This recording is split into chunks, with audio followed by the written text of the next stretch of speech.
एक बार की बात है, 3 दोस्त अपनी मोटरसाइकिल पर रात को घूमने के लिए निकलते हैं। बबलू भाई, चलो रेस हो जाए।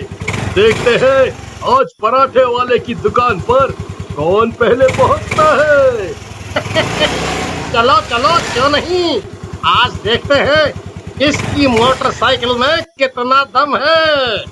अरे नहीं नहीं भाई, देर रात का समय है, हमें मोटरसाइकिल इतनी तेज नहीं चलानी चाहिए। आसपास जंगल है, अगर कुछ हो गया तो यहाँ हमारी मदद करने वाला भी कोई नहीं मिलेगा भाई। अरे मोनू भाई, सीधा सीधा बोलो ना, तुम्हारी 100 सीसी की मोटरसाइकिल रेस कर ही नहीं सकती। बहाने क्यों बना रहे हो? ऐसा नहीं है भाई, मुझे हम सब की फिक्र है, इसीलिए बोल रहा हूँ। तुम हमारी फिक्र मत करो भाई, दम है तो रेस लगा कर दिखाओ। चलो हो जाए। फिर इतना बोलकर बंटी और बबलू अपनी अपनी मोटरसाइकिल को तेज रफ्तार में दौड़ाने लगते हैं। मोनू भी उनके पीछे पीछे अपनी मोटरसाइकिल दौड़ा देता है। कुछ ही देर में बंटी और बबलू बहुत आगे निकल जाते हैं और मोनू पीछे रह जाता है।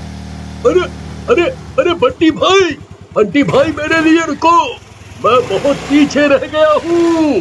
बंटी भाई। तभी बंटी को रोड पर कोई औरत पीठ के बल लेटी हुई दिखाई देती है। वो उसे देखकर अचानक से ब्रेक दबा देता है और जोर की आवाज आती है। अरे बबलू भाई, मोनू का तो कोई नामो निशान नहीं दिख रहा, लगता है वह बहुत पीछे रह गया है। क्या करें, यही इंतजार करें या पीछे जाकर देखें? कुछ देर इंतजार करते हैं, उसकी मोटरसाइकिल स्लो है ना, वो बस आता ही होगा। फिर कुछ देर इंतजार करने के बाद भी मोनू वहाँ नहीं आता। बबलू भाई, अब तो बहुत देर हो गई, अब तक तो मोनू को आ जाना चाहिए था। चलो पीछे जाकर देखते हैं, आखिर माजरा क्या है। फिर वो दोनों मोटरसाइकिल को वापस मोड़ लेते हैं। कुछ दूर जाने पर उन्हें मोनू की मोटरसाइकिल रोड पर पड़ी हुई दिखाई देती है। बबलू भाई, ये तो मोनू की ही मोटरसाइकिल है, लगता है उसका एक्सीडेंट हो गया है, लेकिन वो गया कहाँ? चलो उसे ढूंढते हैं। फिर वे दोनों मोनू की तलाश करना शुरू कर देते हैं। बहुत देर तक इधर उधर तलाश करने के बाद भी उन्हें मोनू का कोई नामो निशान नहीं मिलता। बंटी भाई, यहाँ आसपास तो बहुत घना जंगल है, कहीं कोई जंगली जानवर मोनू को उठाकर तो नहीं ले गया? कैसी बात करते हो भाई, क्यों डरा रहे हो? मोनू सही कहता था, हमें इस जंगल के बीच रेस नहीं लगानी चाहिए थी। अब क्या करें, मोनू के घर वालों को क्या जवाब देंगे? हमें उसे ढूंढना ही होगा। बंटी भाई, वो देखो वहाँ एक झोपड़ी है, कहीं मोनू वहीं तो नहीं चला गया? चलो वहाँ जाकर देखते हैं, चलो। फिर वे दोनों उस झोपड़ी की ओर चल देते हैं। अंदर जाने पर उन्हें मोनू चारपाई पर बैठा हुआ मिलता है। वो बहुत डरा हुआ होता है। अरे मोनू, तुम ठीक तो हो? तुम यहाँ क्या कर रहे हो? अरे भाई, अच्छा हुआ तुम आ गए, आज तो मैं बाल बाल बच गया। क्या हुआ भाई, तुम्हारा एक्सीडेंट हो गया था क्या? भाई, मैं तुम्हारे पीछे पीछे ही आ रहा था, तभी अचानक से रोड पर कोई औरत लेटी हुई थी और उसे बचाने के चक्कर में मेरी मोटरसाइकिल स्लिप हो गई। फिर जैसे ही मैं उस औरत के पास पहुंचा तो भाई मेरी आंखें फटी की फटी रह गई। वो एक चुड़ैल थी, उसने मुझे पकड़ लिया, तभी वहाँ राधा आ गई। इसने उसे जलती हुई मशाल दिखाई और वो चुड़ैल जंगल की ओर चली गई। फिर ये मुझे अपने साथ यहाँ ले आई। आज तो मैं बाल बाल बच गया। राधा, तुम इतनी रात यहाँ क्या कर रही थी? मैं और मेरे बाबा यहीं रहते हैं। मेरे बाबा किसी काम से पास के गांव गए हुए हैं। मैंने जैसे ही इनकी मोटरसाइकिल के गिरने की आवाज सुनी, मैं समझ गई इसमें जरूर उस चुड़ैल का ही हाथ होगा। वो अक्सर रोड पर लेट जाती है और आने जाने वालों को अपना शिकार बनाती है। तुम्हारा बहुत बहुत शुक्रिया राधा, तुमने हमारे दोस्त की जान बचाई। चलो मोनू, अब यहाँ से चलते हैं, बहुत रात हो गई है, हमारे घर वाले हमारा इंतजार कर रहे होंगे। फिर जैसे ही वे दरवाजे की ओर बढ़ते हैं, उन्हें गुर्राने की आवाजें आने लगती हैं। अरे ये कैसी आवाजें हैं? लगता है बाहर कोई जंगली जानवर है। अरे मर गए रे, मुझे जिस बात का डर था आखिर वही हुआ। अरे ऐसा क्या हो गया? तुम इतनी घबरा क्यों गई? ये वही चुड़ैल है, मैंने उसका शिकार छीना है, वो अपना शिकार वापस लेने आई है। अरे मर गए रे? क्या क्या ये मेरे लिए आई है? हाँ, ये तुम्हारे लिए यहाँ आई है, लेकिन अब ये किसी को जिंदा नहीं छोड़ेगी। अरे राधा, तुम इस सुनसान जंगल में इतने समय से रह रही हो, तुम्हें कोई तो रास्ता पता होगा जिससे इस चुड़ैल को रोका जा सके। इसे रोकने का रास्ता सिर्फ बाबा ही जानते हैं, और वो पास के गांव गए हुए हैं। मैं इसे नहीं रोक सकती। अरे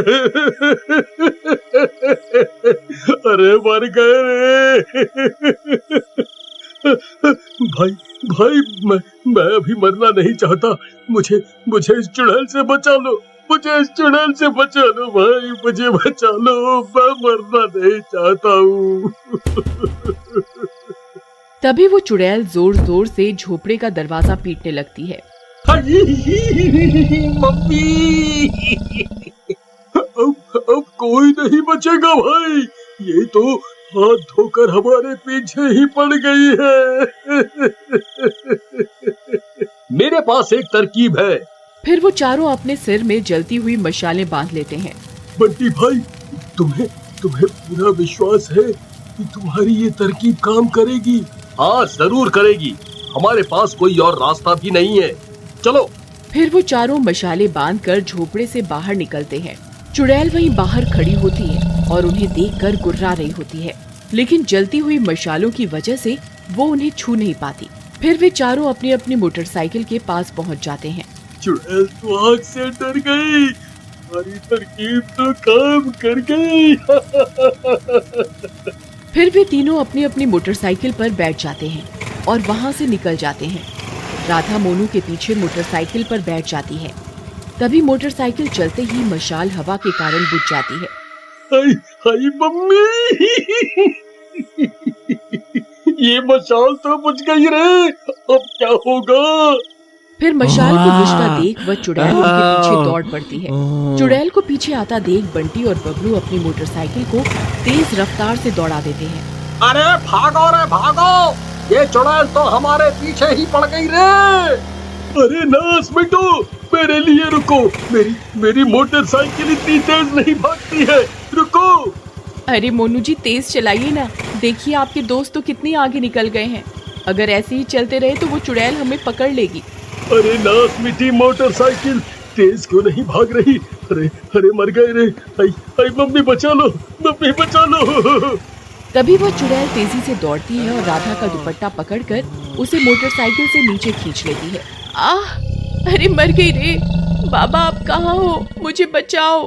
अरे नास मिटी चुड़ैल, लड़की को छोड़ दे, इसे यूं मरता हुआ नहीं छोड़ सकता। तभी मोनू भागता हुआ जाता है और राधा के आगे खड़ा हो जाता है।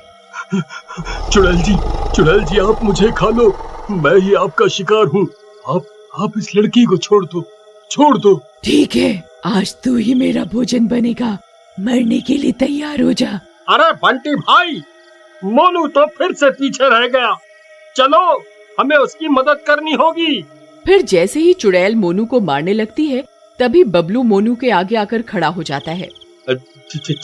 चुड़ैल जी, मैं अपने दोस्त को यूं मरता हुआ नहीं देख सकता, आप उसे छोड़ दीजिए और मुझे खा लीजिए। अच्छा, बढ़िया है, तू मुझे इससे ज्यादा हट्टा कट्टा लगता है, तुझे ही खाऊंगी।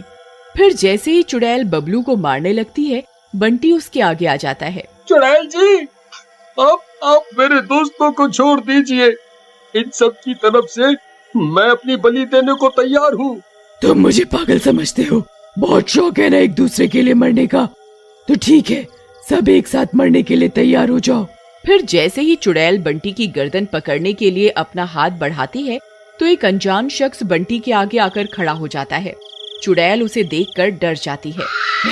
तू यहाँ कैसे आ गया? बाबा, आप आ गए? अरे वाह वाह वाह वाह वाह, ससुर जी आप आ गए, अब इस चुड़ैल को मजा चखा दो आप।